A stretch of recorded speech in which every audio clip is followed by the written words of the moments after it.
The night my senses betrayed me. I felt the smell of burning wood before I could see anything. Then the smoke clawed at my throat, making it impossible to breathe. The air was thick, every sound muffled except the sharp crackle of flames just beyond the door.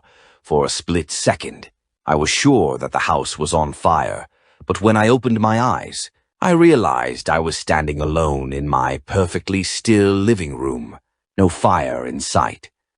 But the smell didn't go away, and that was just the start. It all began on a late October night, one of those nights where the cold settles into your bones and the world feels heavier. I'd been burning the candle at both ends, pulling late shifts at work and barely getting any sleep, so when I began noticing odd things, I brushed them off as sleep deprivation. The first sense to betray me was my smell. I'd be cooking in the kitchen and catch a whiff of burning wood or something charred. It was strong, invasive, but there was never anything burning. I'd sniff around like a bloodhound, checking the stove, the toaster, even outside by the fireplace. Nothing. At first, I chalked it up to maybe my jacket brushing against something outdoors, but the smell grew stronger, lingering even when I moved to other rooms, eventually following me to bed. But the worst part, a few nights later, it wasn't just the smell. It was my sense of hearing that turned against me next.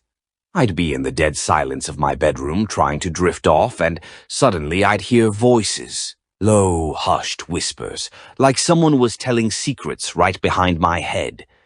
I couldn't make out what they were saying, just muffled, urgent murmurs. Every time I turned on the light, the whispers stopped. I'd laugh it off, convincing myself it was my neighbors through thin walls or something, even though they'd never been loud before. One night, though, I leaned in, straining to catch a word, anything that would make it feel less eerie, less like something was targeting me personally.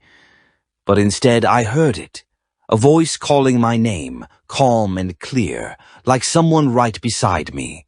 I'd jerked up in bed, heart hammering, and still there was nothing there. Then came the night I started feeling things I shouldn't feel. My skin began to betray me. It started as a prickling on my arms, like 1,000 tiny needles. When I looked down, there was nothing there. No bites, no rash, just smooth skin. But the sensation wouldn't go away. It would travel up my arm, slowly to my neck, sometimes feeling like something cold brushing against my skin. I'd sit still, hands gripping the chair, trying to reason it away. Still, there were moments I was sure that if I turned quickly enough, I'd see something.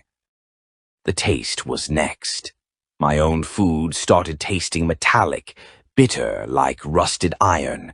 No matter what I tried, sandwiches, soups, even my morning coffee, everything tasted off, sour.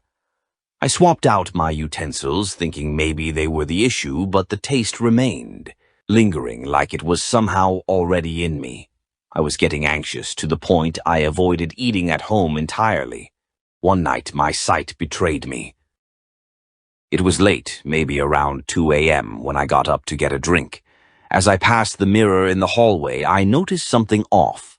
My reflection seemed delayed. It moved a split second after I did, like it was lagging.